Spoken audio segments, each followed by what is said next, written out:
Thank you. You may be seated.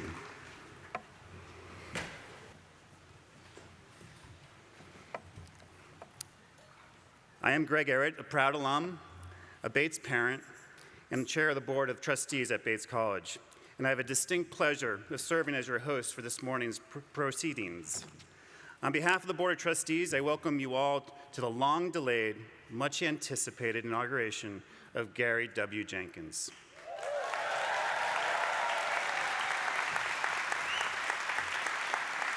We are honored that you have made the time and the effort to be with us on this historic and very happy day for our college community. Whether you've journeyed to this place from near or far, or are watching on a screen tiny or large, whether your connections to Bates are new or deeply rooted, your presence is among our many causes for celebration today. I want to give a special welcome to the members of Garry's family who are with us today. Welcome to the Bates family.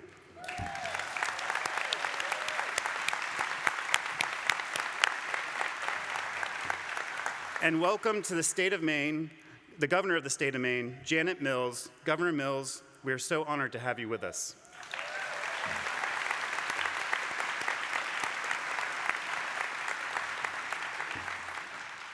I also offer a welcome to the delegates from the colleges and universities across the country, and thank you for showing your support to our college in this way. Your presence symbolizes a collective demonstration of unity and support to higher education. Welcome to my colleagues of the Bates Board of Trustees, and to the former trustees who are here today, as well as members of all the other Bates volunteer groups. Welcome to the two presidents who most recently preceded Garry in this role, Elaine Tuttle Hansen and Clayton Spencer. It is wonderful to have you with us.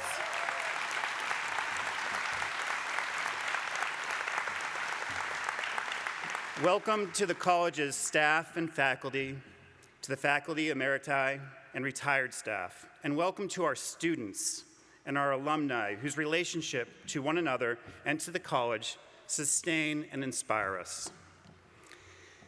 And finally, welcome to the friends and guests from Lewiston and Auburn, where we make our home, and to those friends visiting from places farther flung, I offer you all our warmest welcome. Before we go any further, I want to acknowledge the reason for our delayed celebration. Just 2 days before our original inauguration date, the city of Lewiston experienced 2 horrific shootings that resulted in the loss of 18 people, 13 wounded, and countless lives changed forever. Please join me in a moment of silence in honor of our friends and neighbors that we lost on October 25th, 2023.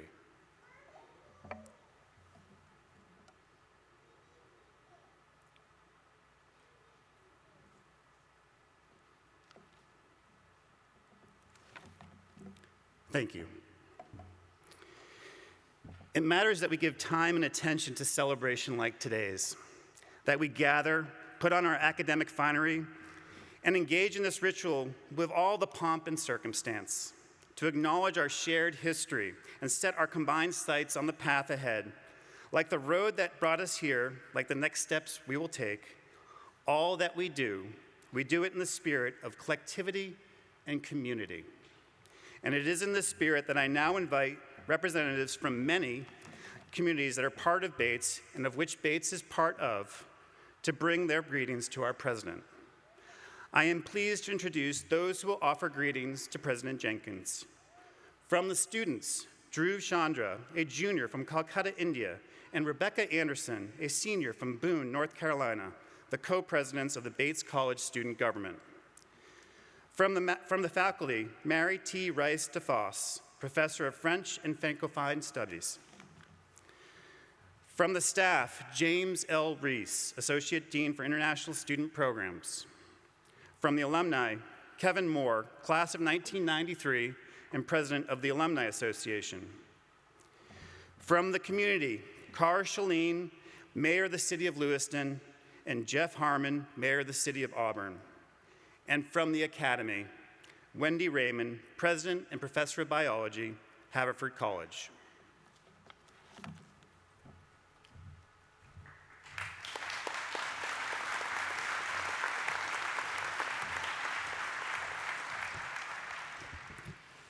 President Jenkins, as co-presidents of Bates College Student Government and on behalf of all Bates students, we are honored to formally welcome you into our community. There was joy on this campus when you were announced as our 9th president, and there was electricity in Alumni Gym on that March afternoon when you were introduced to us. And when you spoke to us that day, we were inspired. We knew you were the right leader at the right time for Bates. Now that we are getting to know you, we are even more certain of that. You have signaled repeatedly that we all belong here, all have a place here, all have a contribution to make and a mark to leave on this college that we all care for so deeply. You have encouraged us all to be leaders, to be part of the solution, and your warmth and dedication inspire us to do just that. We are profoundly grateful to you for choosing Bates. Just as you have told us that we belong here, we, the students of Bates, believe that you belong here as our new president. President Jenkins, welcome to Bates.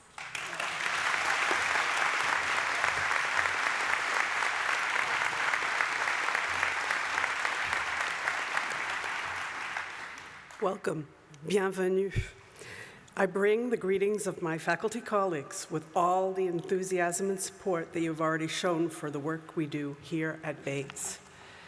As one of the longest-serving faculty members at Bates, I am struck in this moment by the important markers of change across almost 4 decades. When I first arrived in 1984, the faculty marched on occasions such as this in order of rank. Professors first, the associate professors, followed by assistant professors, followed by instructors. This meant that when I was first marching, all of the faculty of color and almost all of the women on the faculty were at the back of the line. We have since dispensed with this hierarchy. We have moved forward in so many ways, and we are so pleased that you are here to lead us forward. We recognize you as a fellow teacher-scholar dedicated to offering a world-class education and preparing students to engage meaningfully with the world around them. We see in you the curiosity and thoughtfulness and openness to the ideas of others that we center in our teaching inside and outside the classroom. And we appreciate the directness with which you address the complexities and injustices of the current moment. We, your colleagues, welcome you.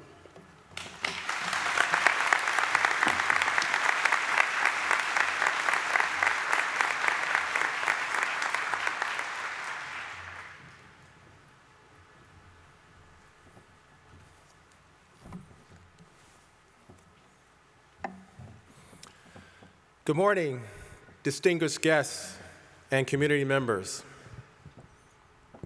President Jenkins, I offer you the greetings of our staff colleagues here at Bates College. I am very pleased to extend to you our warmest welcome. For the longest serving among us, you become the 3rd or 4th or even 5th Bates president for whom we have had the honor to work. The 5th for me.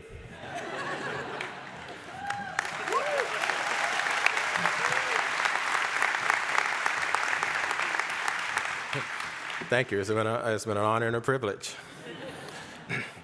But even for the newest among us, you represent the promise of an invigorating new chapter at Bates. Over the years here, this talented staff has incorporated and presented a high, if not astounding, variety of abilities to the college. Their capabilities added to their sincere dedication and duty to the campus. We are honored to support your vision through our collective devotion to excellence and service to our students, who are truly magnificent. The personnel here have provided truly magnificent.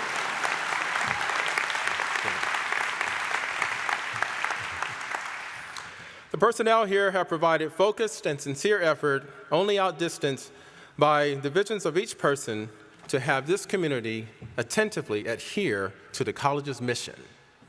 Each person personifies and values being a contributor and a voice with true commitment. We look forward to helping you realize your highest aspirations for this college. We are here to advise and inform in whatever way is most beneficial to you. You need only ask. On behalf of the Bates College staff, bienvenue, so de wo, and welcome.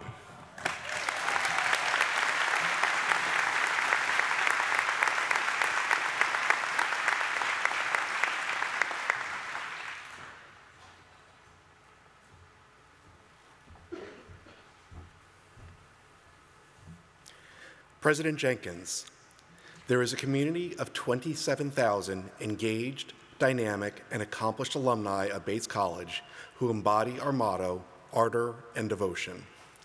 Some live near this campus that we hold near and dear, and some half a world away.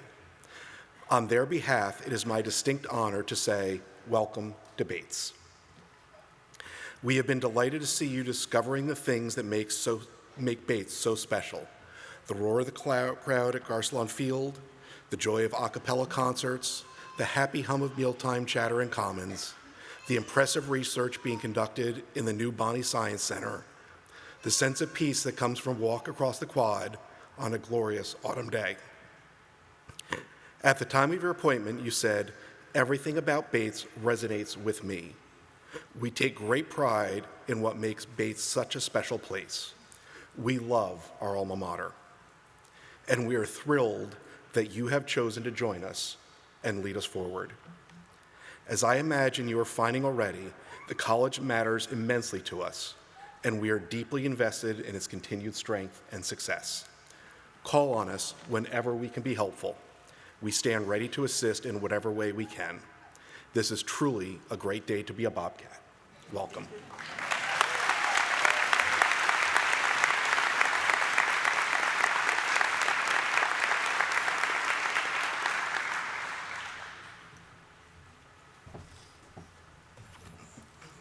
President Jenkins, as the mayor of Lewiston, I am proud to welcome you and John to your new home. It has been a joy to see you already weaving connections throughout this community since your arrival.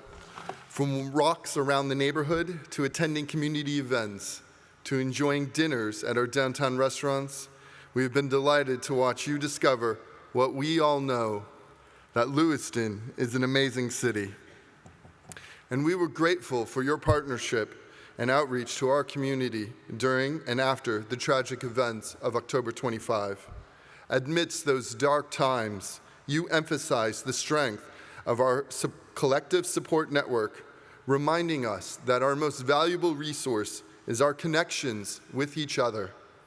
I couldn't agree more, and the close ties and mutual support between Lewiston and Bates is forever strong and unwavering.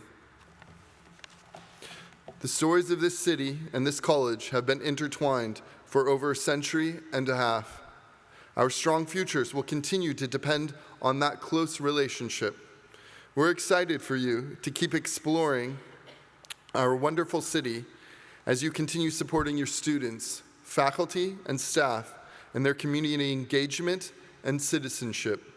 Together, we will further our shared commitment to each other and progress shoulder to shoulder towards a sustainable, inclusive, and vibrant community. Welcome, President Jenkins.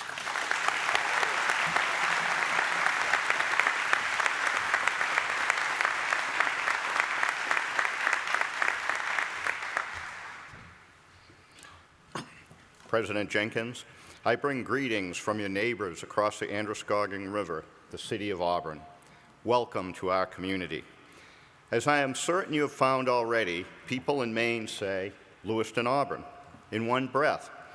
And while we are two uniquely different cities, we are proud of our shared history and the strong relationship we've built with Bates, its faculty and staff, and its students. These relationships are embodied in the spirit of the late graduate John Jenkins, class of 1974, mayor of both Auburn and Lewiston,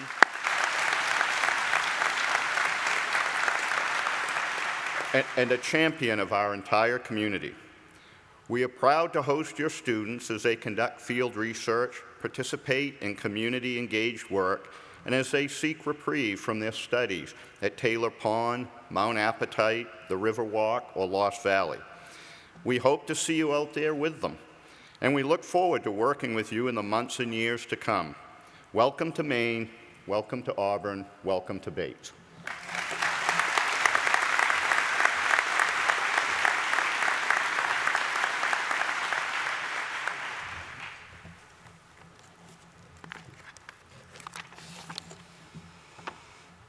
It is a privilege to bring greetings from the Academy to this joyous occasion of installing Garry Jenkins as Bates College's 9th president. As Garry's friend and colleague and president of Haverford College, I also bring greetings from Haverford, Garry's beloved alma mater. Garry, from our beautiful Arboretum campus, and everyone at Haverford here today, including past and present board members who came from far and wide to celebrate with you, as well as friends you made in your earliest days as an undergraduate, we offer you our heartfelt admiration for your leadership, our chest-bursting pride at your accomplishments, and our everlasting affection. Today, as we celebrate what Garry Jenkins brings to the presidency of Bates College, we also celebrate what Garry brings to the Academy, in which Bates and he play a vital role. The Academy, as you well know, is characterized by many qualities that Garry Jenkins generously brings to all he does: intelligence, reason, creativity and curiosity, analytical capacity, a capacious interest in learning and discovery. These are qualities that the Academy selects for. Our faculty overflows with them, which is wonderful. We celebrate that abundance of the life of the mind. Yet Garry brings to the Academy and his leadership rare qualities of character that will lift up Bates and the inclusive educational excellence we all create. He brings also the life of the heart. He brings empathy, trust, concern, and respect, and certainly ardor and devotion. My favorite quote about Garry comes from Donald Tobin, a former colleague from The Ohio State University, who said he once tried to outlisten Garry. But, Tobin said, it can't be done. What a hallmark of a quintessential and lifelong learner and leader: to listen, to hear, to reflect back, and to learn. In many ways, the opposite of professing. To this record-setting capacity for listening, Garry brings an essential grounding in the liberal arts. The liberal arts provide a resilient and expansive basis on which all else can build. Garry's ethical, compassionate, and brilliant leadership emanates from the many ways in which he applies the breadth and synergies of the liberal arts. In a recent public conversation I had with Garry and another liberal arts college president, Smith College's president, Sarah Willie LeBreton, Garry said, "I think colleges and universities are magical places, vital places. They are anchor institutions for communities and critical to society and democracy. They may not be perfect, no place is, but they're important, aspiring places that make an enormous difference in the world." I assert that Garry Jenkins is an important, inspiring leader who is making an enormous difference in the world. Through Bates and all that the Bates community represents, Garry's ethical and impactful leadership, rooted in the liberal arts, and an enduring set of values and humane capacities will know no limits. Congratulations, Bates College, on being on the Jenkins journey.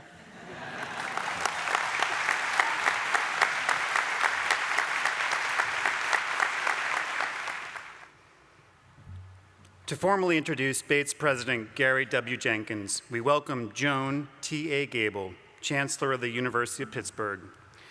Previously, as president of the University of Minnesota, she worked with Garry in his capacity as dean of the Minnesota Law School.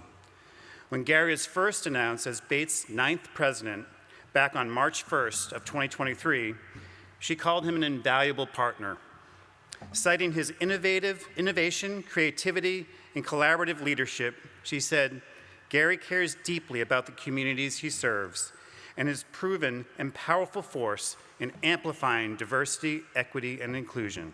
High praise indeed, and well-deserved. Please welcome Chancellor Joan Gable.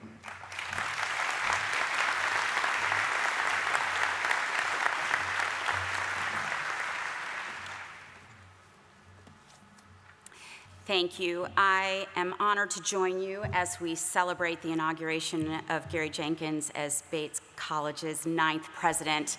Please let me commend the search committee and the trustees for their excellent and discerning judgment.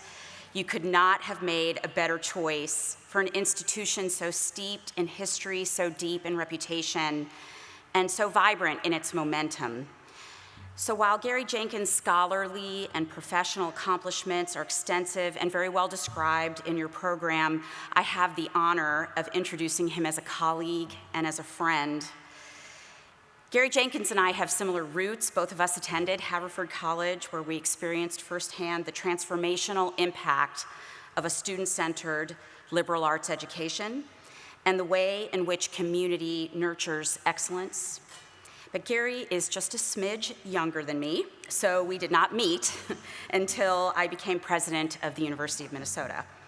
And there, Garry, as you heard, served as the dean of the law school. And under his tenure, the school reached a series of record highs in rankings, record highs in academic impact, record highs in the diversity of the student body, and also completed the school's largest fundraising campaign. And it's important to note that he achieved all of this despite the most intense national headwinds in legal education that have ever been experienced. Prior to his time in Minnesota, Garry served as Associate Dean for Academic Affairs and as a professor of law at The Ohio State University. He co-founded and directed their program on law and leadership. He served as Chief Operating Officer and General Counsel of the Goldman Sachs Foundation, and as an attorney in private practice in New York. He was a law clerk for the Third Circuit of the U.S. Court of Appeals, and he holds a master's degree in public policy from the Harvard Kennedy School and a JD from Harvard Law. And across this journey, it's a theme that he has demonstrated a world-class mind and a consultative nature that has elevated discourse. He's deepened understanding around what it means to learn and engage and include, and to understand and serve others. He's elevated fresh and thoughtful approaches. He has a unique ability to lead while creating spaces for others to find their best self, to be innovative while appreciating. And I can't imagine a better president for an institution whose motto translates to with ardor and devotion. He's been a trusted and invaluable colleague to countless so many people in this room today, and I'll claim some privilege by saying especially to me. And there are many examples to choose from, but I will always think with appreciation of his strong leadership and steady hand while we were navigating the global pandemic at Minnesota. And during that time, he was the head of our Dean's Council. He was our partner in making many difficult decisions, and he did something that I will call mentoring up. I would do finger quotes if it didn't mean that my speech would slide to the floor. And I watched him do a lot of that here from afar as you all dealt with such tragic times last October, and as all of us have navigated many difficult times ever since. Friends, in a day and in a moment today, anchored in beginnings, I want to close by echoing the distant past. Nearly 130 years ago, in the last decade of the 19th century, this institution's first president, Orrin Cheney, gave his farewell address to the Bates community after 3 decades of service as president and offered a greeting to his successor. Cheney's words are as timely and true for our honoree today as they were when they were written for the institution's second president, George Colby Chase. Cheney wrote, "The new president has my best wishes and prayers. I bespeak for him the united support of the trustees, the faculty, the students, the alumni, and all the friends of the institution. May God bless and prosper him and the dear college. Friends and colleagues, echoing this warm and hopeful sentiment at this important time, this difficult time we all find ourselves in, but this hopeful time for both this institution, for this community, please join me in offering best wishes, a welcome, and the introduction of my friend and your 9th president, Garry Jenkins.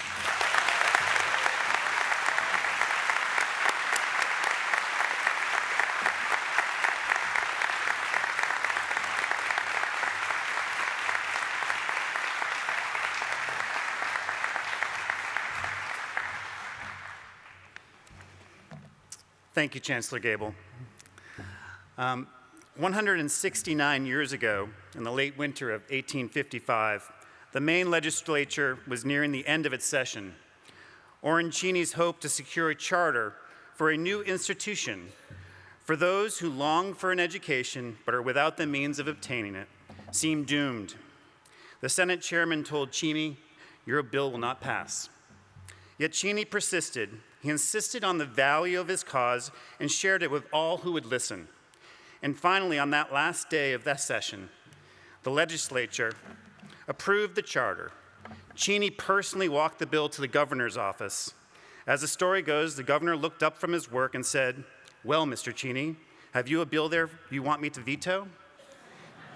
Cheney, unflappable, replied, "Yes, Governor, if you want to." We now know how the rest unfolds. The bill was signed, a college was soon born, and Orrin Cheney became its first president. In later years, Cheney would be praised as a poet in imagination, a prophet in his outlook for the future, and a builder of great things on broad foundations. Since those first days, the presidents of Bates have brought the same pragmatic determination and aspirational vision to their work that marked Orrin Cheney's audacious journey to establish this college. They have also, each in their own way, risen gracefully and effectively to meet the specific challenges of their times. Today, we celebrate the carrying forward of that tradition as we install the next leader of our beloved college. I now call on Garry W. Jenkins to come forward.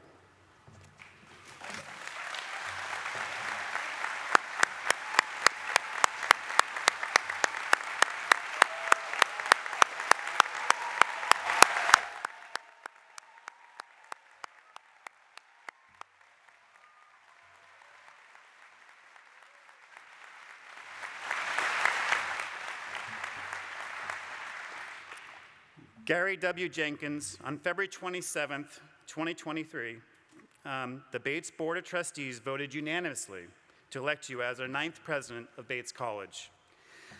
The excitement was palpable. The opportunity before us was clear.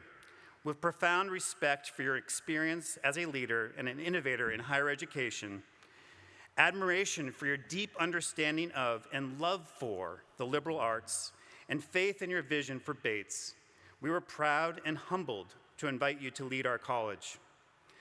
To extend, affirm, and formalize the powerful sentiments of that day, we now bring forth 3 tangible symbols of the Bates College presidency. We begin, it just so happens, with a tradition that we are starting on this very day. Where the Bates president once wore an ornate collar on ceremonial occasions, your installation introduces a simple presidential medallion to symbolize the authority vested in the president by the Bates College Board of Trustees. The medallion features the college's seal, which tells the college's story, including the importance of our place in Maine and our academic mission, through symbolic elements that include a pine tree with a stag resting at its base, a sheaf of grain, an open book, a lighted lamp, and the college's motto, Amore ac Studio, with ardor and devotion. The medallion is presented today by Katie Ott, Associate Professor of Mathematics and a member of the Presidential Search Committee, and Sabi Khan, member of the class of 2024.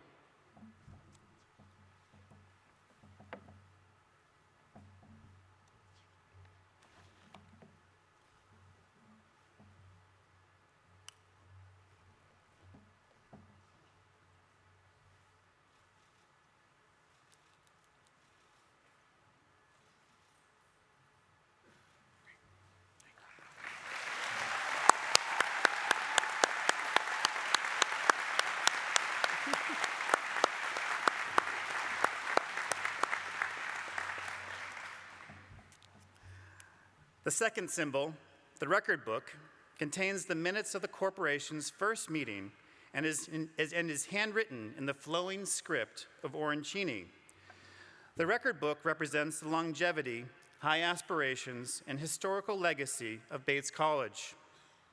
The first meeting took place on April 5, 1855, in a Free Will Baptist meeting house in Augusta, built through the efforts of Orancini himself just 2 years earlier. On that April day, 28 corporators gathered to establish a corporation for a new literary institution, and I quote, of high order on a broad basis for coming time. The record book is presented by my fellow co-chair of the Presidential Search Committee, Trustee Andrea Buchel, class of 1990.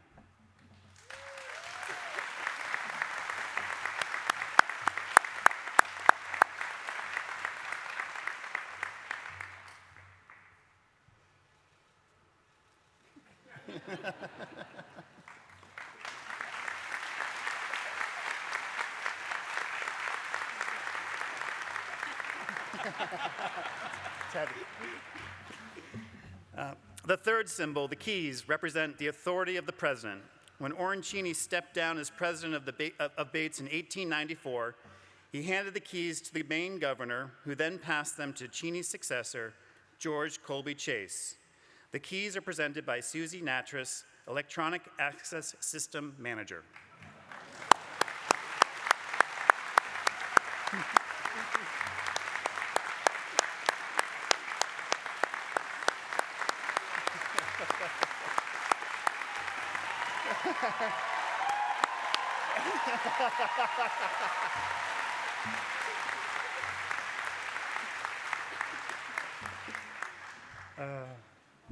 President Jenkins, now you guys know why we like him so much. President Jenkins, as you accept the symbols of the Bates College presidency, and as you formally assume this office of the great importance and responsibility, please also accept an offering from your community. The Bates College Board of Trustees, from faculty, staff, students, alumni, and families, and from the many friends and champions of this great college, we offer to you our warm welcome, our dedicated labor, and our enthusiastic support. It is now my great honor to present to you the 9th president of Bates College, Garry W. Jenkins.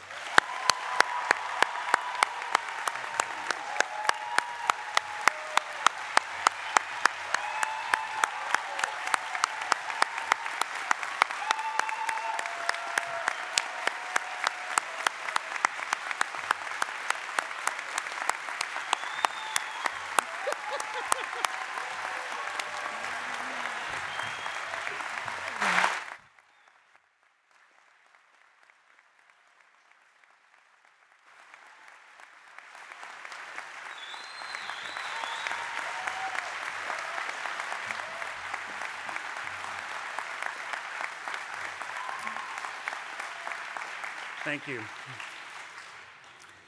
President Jenkins will now deliver his inaugural address titled Rising Together.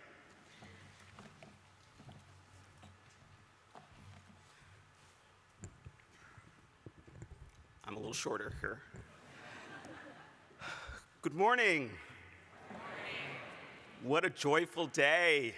It's an absolute delight to be here, to gather with all of you at last.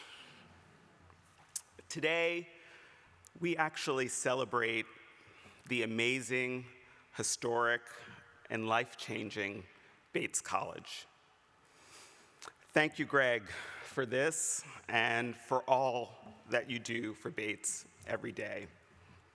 Friends, I am so deeply touched and profoundly honored that you are all here today, and I'm moved beyond words by the warm welcome that you have offered me here on this stage, on this day, but even from the very first moments that my joining this community even became a remote possibility.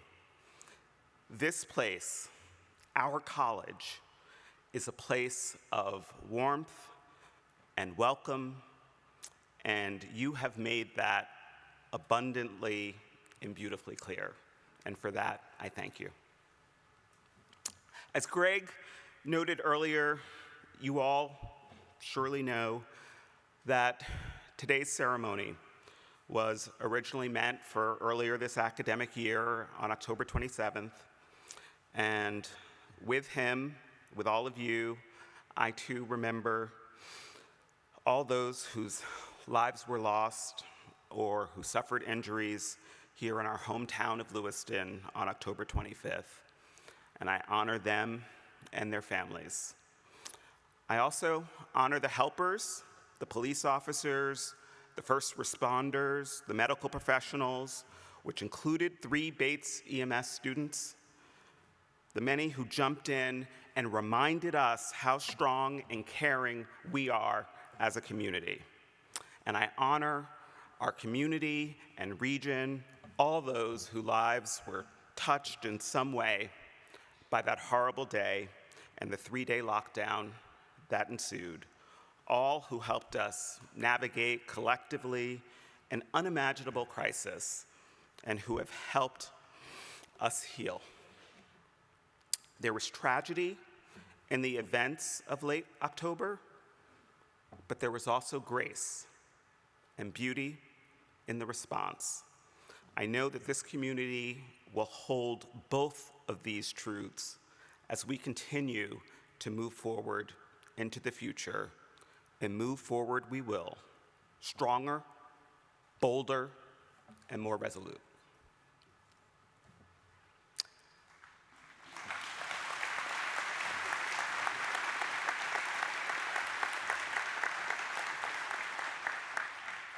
Now, I must begin my remarks with some words of thanks. First, to our brilliant and dedicated faculty and our remarkable and talented staff who make all that we do possible and meaningful. Thanks to our alumni who keep us strong, who sustain and inspire us, to our Bates families, and to our amazingly smart and driven Bates students. Thank you for all that you give and bring to Bates.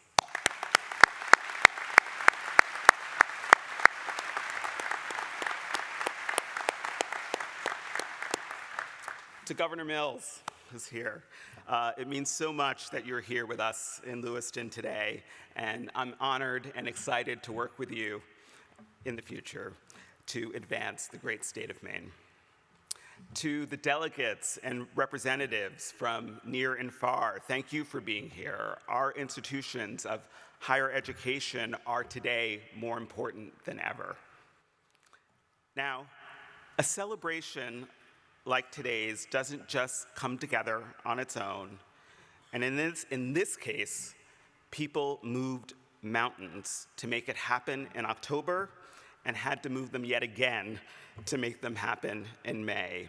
So I offer an enormous thanks to our inauguration planning committees for their vision, for their execution, for their fortitude, and to our many staff and volunteers whose Herculean efforts have made an occasion like this not just functional, which is important, but also wonderful. Sincere thanks. Please join me in giving them all a round of applause.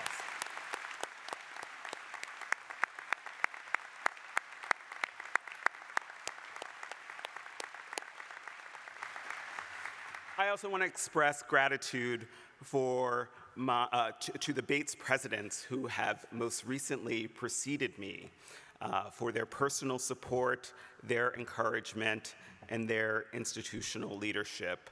With us today are past presidents Clayton Spencer and Elaine Hansen. Thank you.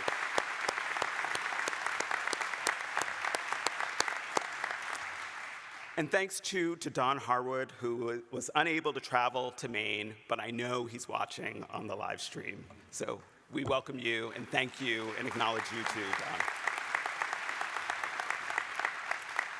to all of the performers, the speakers, anyone participating in the ceremonies, thank you so much, so wonderful. This is really going to be one of the most memorable days of my lifetime, so thank you.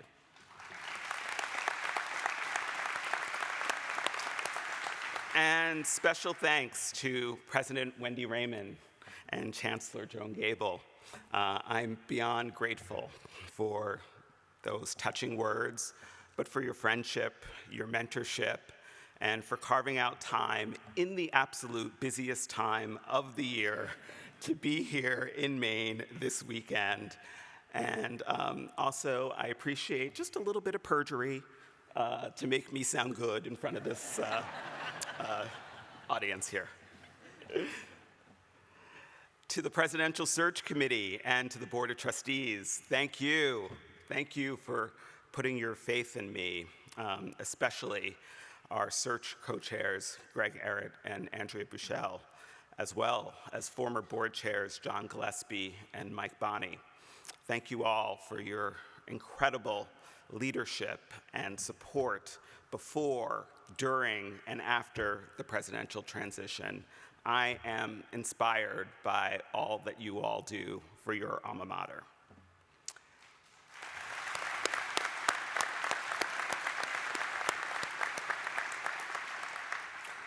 And to my many dear, dear friends and mentors and beloved former colleagues, your presence here is heartwarming. I want to give a special shout out to all my family members who came, and close family friends who are family, who are here, and some are online, but many came from New Jersey, from Connecticut, from West Virginia. Thank you for being here. And a special thanks to my brother Chris and his wife Lauren, and my nephew Jackson, and my nieces Ella and Ruby, who are up here. Welcome. I love you.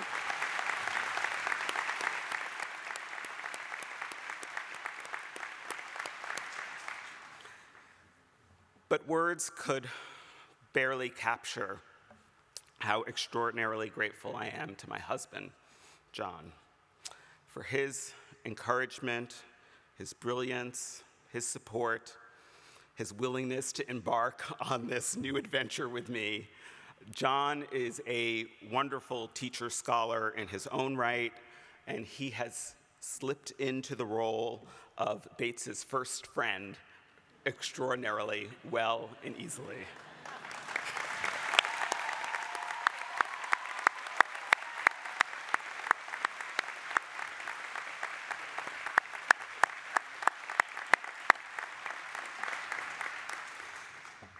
And then there's my parents, who are also here, Garry and Leslie Jenkins. They're both retired now. My mom was a public school teacher.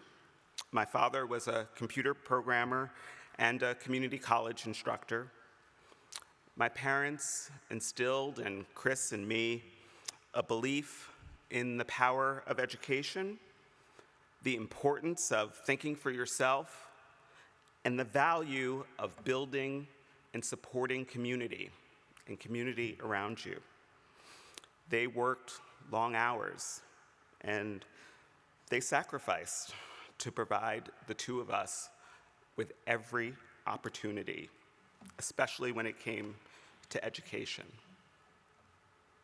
Second jobs. This wouldn't be possible without them.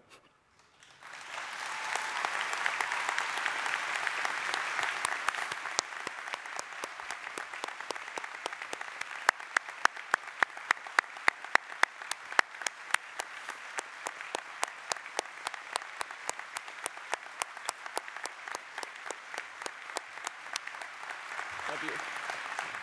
Love you. So, whew.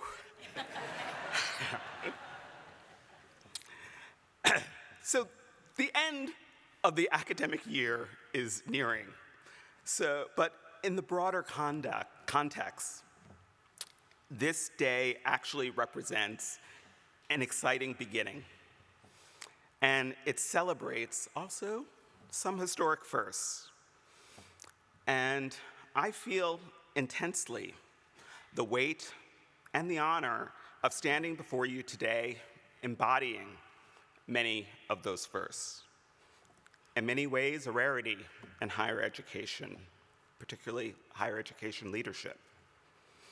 I remember a time not too long ago asking, would our nation's most selective colleges ever be open to a black president, to an openly gay president?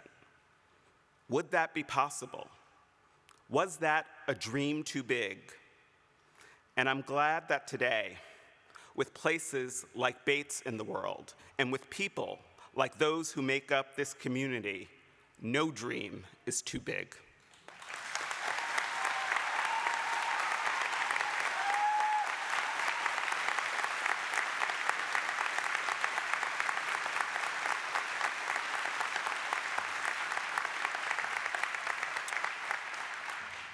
I have sometimes said that I see Bates as an improbable place.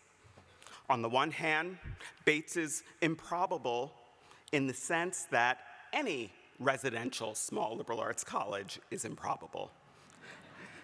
It's an ambitious undertaking, lofty in ideals and mission. It's independent, it's focused, it's personal in scale. And as a result, it's high touch, and as we know, resource intensive. Also, improbable in that we are just a small piece of higher education, the vast higher education landscape, and somewhat counter to the prevailing currents of higher education, and our emphasis on broad and deep traditional liberal arts education that affords students the opportunity to freely explore their interests, rather than more technical preparation and specialization. For us, education is not a transaction or a ticket to be punched. Instead, it's an experience to be had, a developmental and reflective process to undergo, a strengthening of knowledge and attributes and skills that lead to a deeper understanding of the world, of others, and ultimately of ourselves. But Bates specifically is improbable because it was a radical notion from its very founding in 1855, 6 years before the Civil War, founded with a distinct vision of higher education. Women and men, people of all races, learning together. Steadfast in an idea of what it meant to be fully human, but an outlier. All this at a time in the middle of the 19th century when even one of those concepts would have been unconventional enough on its own. In fact, when you think about it, through the bulk of the 20th century, those were still highly radical and unusual practices. It would take more than a century for the rest of higher education to catch up to Bates, yet we persisted, we thrived, we led the way.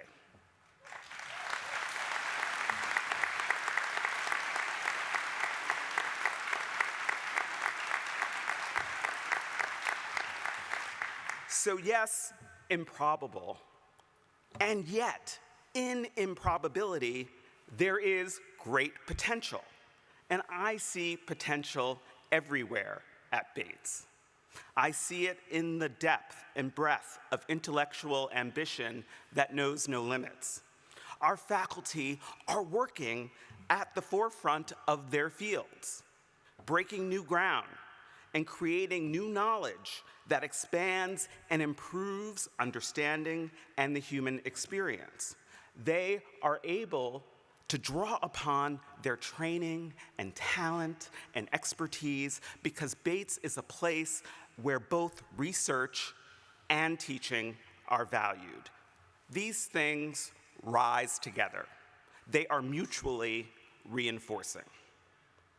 In Bates, I see an education that aims to treat the entirety of each student with care and attention. One that combines the academic rigor, whether it's in the classrooms, in the labs, on the stage, in the studio, with a deep investment in every aspect of success, well-being, and engagement. A place where our students, supported in all that they do by our faculty and staff, have the opportunity to explore a dynamic, surprising curriculum and test academic interests where they grow and develop across a number of dimensions. Taken all together, I see a Bates education that lays a foundation for a rich and satisfying life, allowing our students to discover their interests, to hone their talents and skills, and grow as leaders and contributors across all walks of endeavor. In Bates, I see the lived commitment to equity, to access, to belonging. Our founding story and history shouldn't and doesn't leave us complacent or self-satisfied. It should inspire us to continue to pursue and advance those ideals so that everyone feels supported, feels included, feels empowered. At Bates, these are values. They're not something to be threatened by or swear words as they're treated in some parts, maybe even too many parts of the country these days. Here, diversity and differences are embraced, even as we acknowledge that we are not yet as equitable or inclusive as we need to be, as we want to be, even as we acknowledge a college may not always get it right. But we have the commitment to try, to learn, to improve, and we know that this commitment requires constant attention and effort.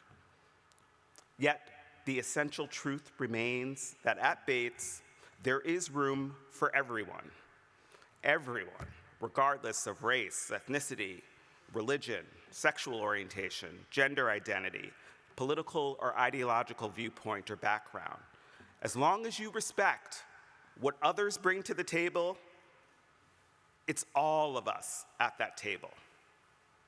We thrive, we rise together. In Bates, I see a porous campus, a college that's unbounded by literal or figurative walls, fully part of the heart and soul of the community that surrounds us, of Lewiston, of Auburn, of Maine, of the world. All of us with so much to give, so much to gain from one another, all of our fates intertwined, rising together.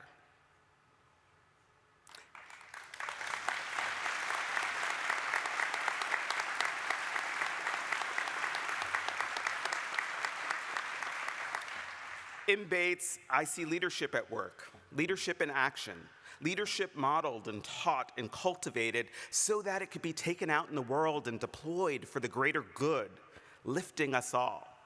I see it in our inclusive pedagogy work, designed to identify and remove barriers so that we support all students for success. As a result, today, STEM-interested students from underrepresented backgrounds at Bates are on average 38% more likely to graduate with a math or science major than those enrolled at similarly selective peer institutions. That's something to be proud of.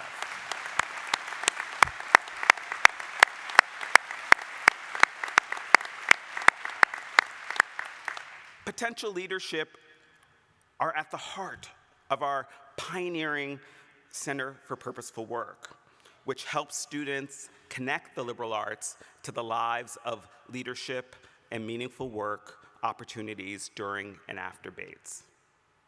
And it's on display practically every day of the academic year as students lead in clubs and organizations, in community-engaged learning, in residence life roles. It's on display in the fields, on the courts where our student athletes compete at the highest levels, and where they develop and cultivate lifelong skills of teamwork and leadership. Indeed, I see in Bates bountiful markers of ambition and achievement.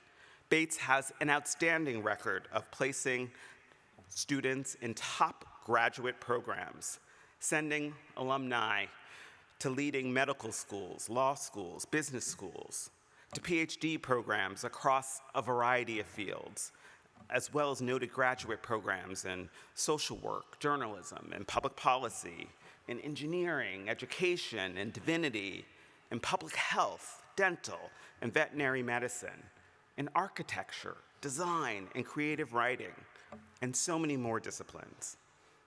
In recent years, we produced Truman, Watson, Goldwater Fellowship winners, and Bates has been recognized as a top producer of Fulbright Awards for more than a dozen consecutive years.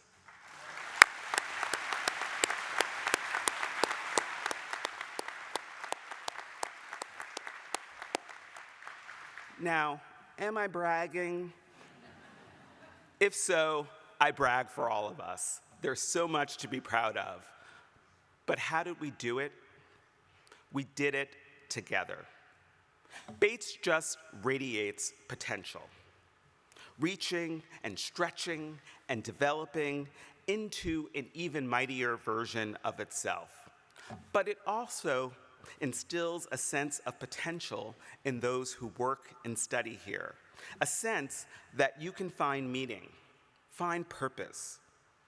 You can find who you are and who you want to become at Bates College. This is the college I have come to know and love. Bates, like any great and durable institution, is truly a gift. It's a gift from one generation to the next. But we can't take it for granted. It's incumbent on each generation to contribute further, not just take from the gift, but renew it and even strengthen the resource. If it has value and makes a difference, and I believe most emphatically that it does, it's the duty of each generation to leave it stronger, richer, better positioned. We are all its temporary stewards and guardians. We nurture and support this place and the education that occurs here because ultimately it advances a greater good for all. As I've settled in at Bates, I found myself thinking, as I so often have throughout my career, about those core lessons learned so early from my parents. I mentioned them earlier, about the power of education, the value of community, the importance of thinking for yourself. Mom and Dad, don't say I never listened. But you see, an education is not a private good to be consumed for selfish ends. Rather, its results yield benefits for everyone. Our society needs liberal arts graduates now more than ever. Critical thinkers.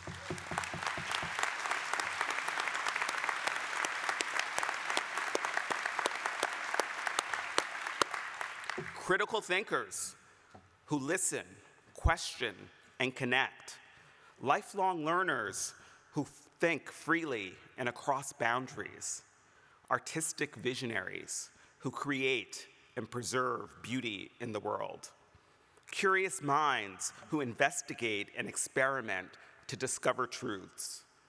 Consensus builders who engage across difference to find common ground so that we rise together. Now, I chose Rising Together as the theme for this address because I believe deeply in the power of collaboration and teamwork, because I believe that when people and institutions join forces, opportunities multiply, because I believe that win-wins are better and more lasting than just wins, and because I believe that we go further and are stronger when we lift one another up. The meaning, the power, is in the relationships.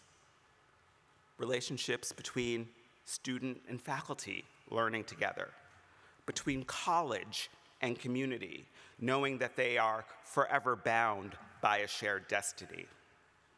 It's the relationship between the liberal arts and leadership, where a college like Bates helps students realize their own capacities to learn, to lead, and to be effective forces in the world.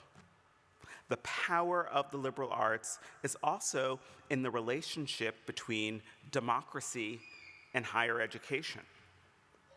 As Derek Bach, a former law dean and president of Harvard, and one of my former professors, has written, if colleges miseducate their students, the nation will eventually suffer the consequences.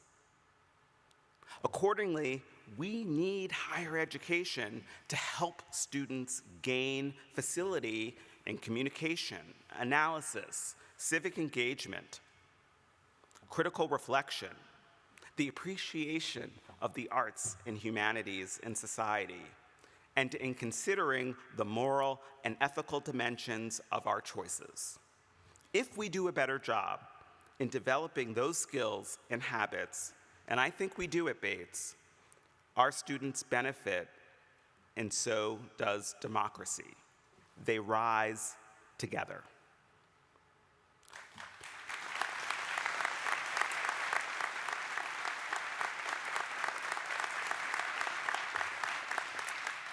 This is what we do at Bates, and we do it exceptionally well. The task before us is to continue to evolve and raise our sights, to bolster the relationships that are at the core of our success as an institution, and to do even more to cultivate and prepare humane leaders for the next generation, to protect and enrich the gift that is Bates for the future. When I look forward and envision the next chapter of Bates, for Bates, I see a Bates in demand.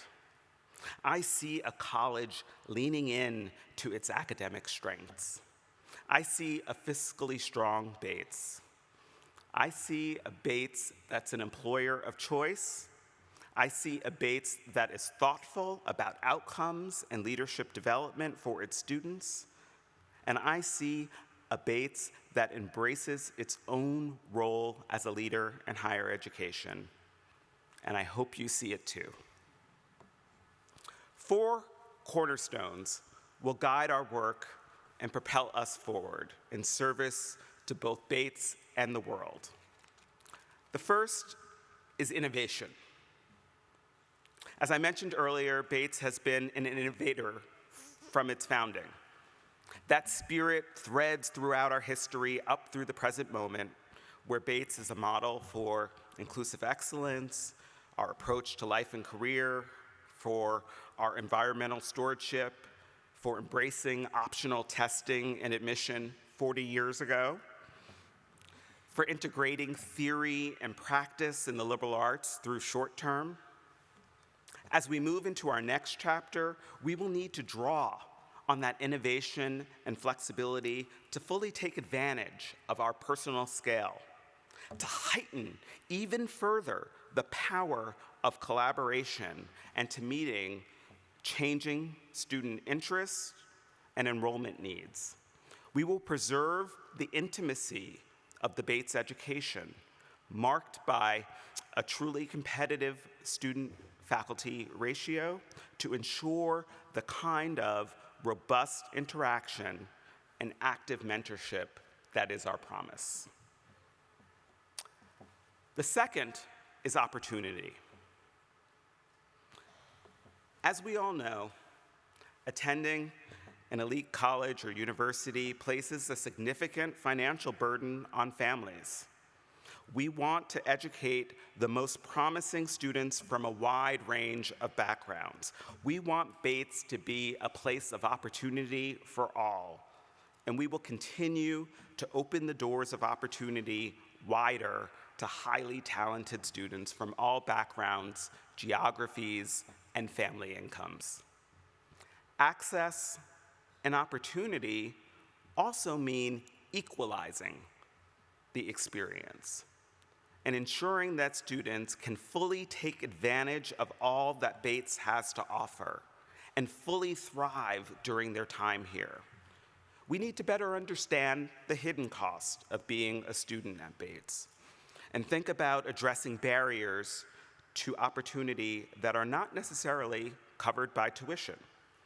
Things like technology needs, summer research support, funded internship opportunities, graduate school test prep and fees, travel and clothing and funding for job interviews and conferences and so on.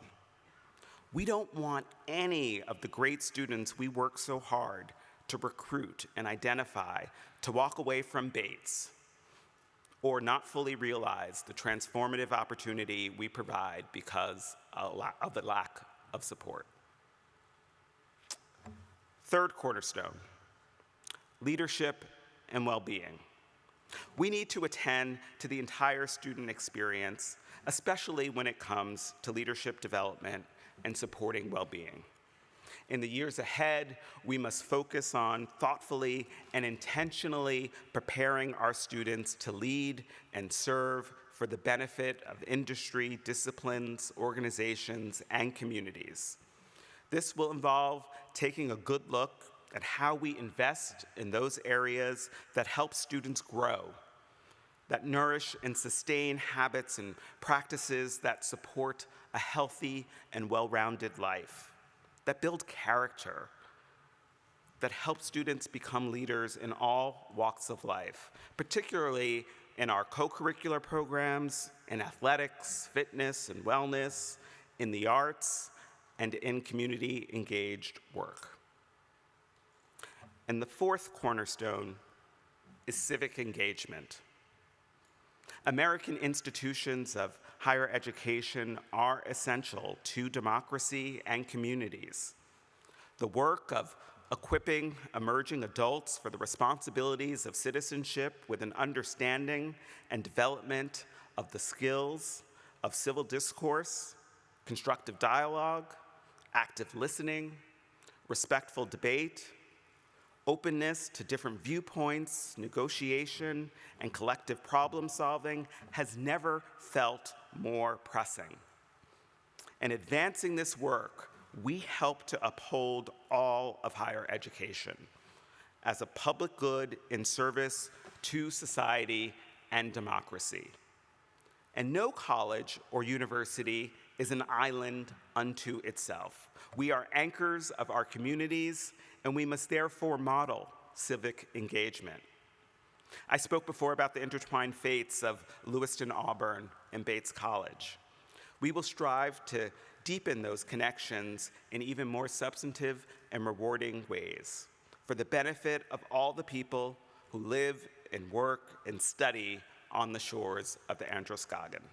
We will build on the outstanding work of the Harvard Center for Community Partnerships to extend our already strong and trusted relationships with off-campus partners, and we shall broaden the college's role as an advocate, as a convener, and as a key institutional partner for the development and quality of life for our region.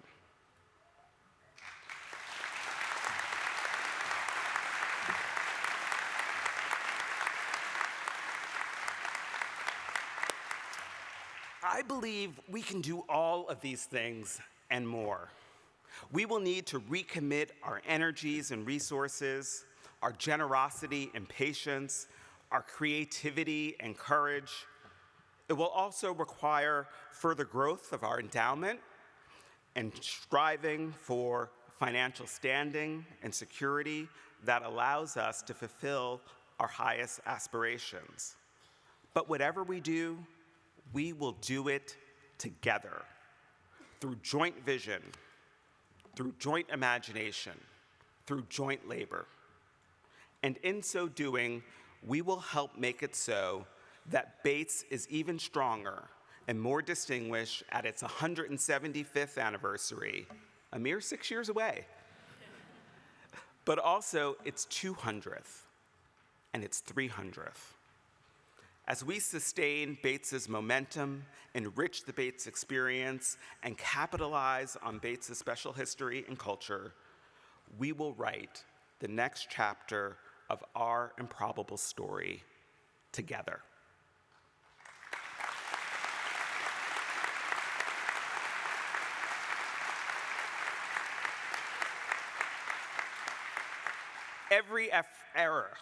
Every era in Bates's history has brought particular challenges.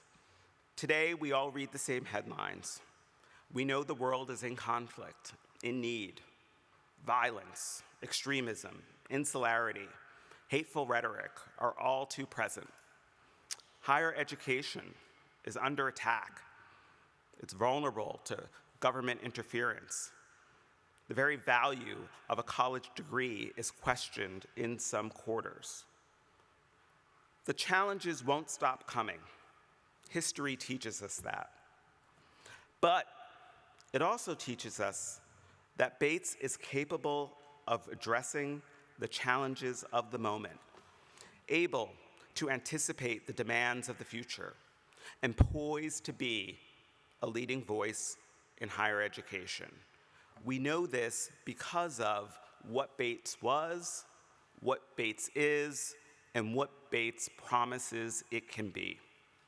We step forward with confidence grounded in and buoyed by our commitments to innovation, to opportunity, to leadership and well-being, and civic engagement. Our predecessors, whether they be the presidents, the trustees, the faculty and staff, the students and alumni, the parents and friends, whoever came before us, they have carried us far. But they did not complete the journey. In any perpetual institution, like a great college or university, you never do. But what we can do is accept or grab the baton that is passed to us and embrace the work, the challenges that await us, run as fast and as hard as we can during our leg of the race. We can renew the resource, strengthen it, present it in the strongest possible position to those who will follow us, ensuring that future generations and our society will benefit even more from a Bates that has served so well for so long. That is our task. That is our privilege. I am so honored to accept the responsibility of leading Bates College. I do so with humility and transparency, with tenacity and enthusiasm, and of course, with ardor and devotion.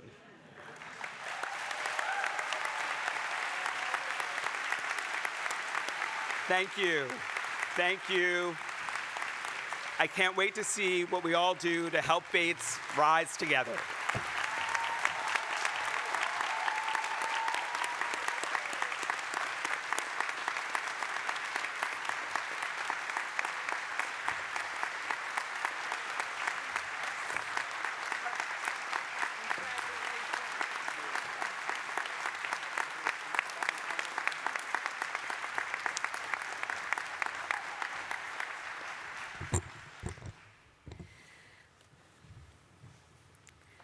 Please join me in a final word of joyful blessing in whatever posture is most sacred to you. Holy One, Sacred Many, Though this is a closing benediction, we are truly here to bless this final moment of beginning for President Jenkins and for all of us. This inaugural time is full of promise and thoughtful flourishes. It stirs in us a wondrous imagination of what is yet to come. As the campus begins to come into full bloom, we can sense how in the seasons of Bates history, today's inauguration is truly a springtime moment. We sense the growth that longs to sprout up from the soil and embrace the blossom of renewal as we continue to embrace our new president. May we tend to each other's gardens with each season that comes next, rooting closer to our own values and to one another. May our inner work cultivating kindness, understanding, and well-being pollinate our outer work of generosity, deep listening, and communal change. May we find the spaciousness to sense our own abundance, that our resources, wisdom, ideas, and compassion may overflow not only into our own beloved puddle, but into the oceans of the wider world. We know that our hands together in this soil will nurture what is next. So let us hold on to the hope we feel in this verdant moment. Breathe deeply and infuse it into our very bones, and carry it with us onward, always onward. May it be so. Amen. We invite you to please remain seated during the recessional.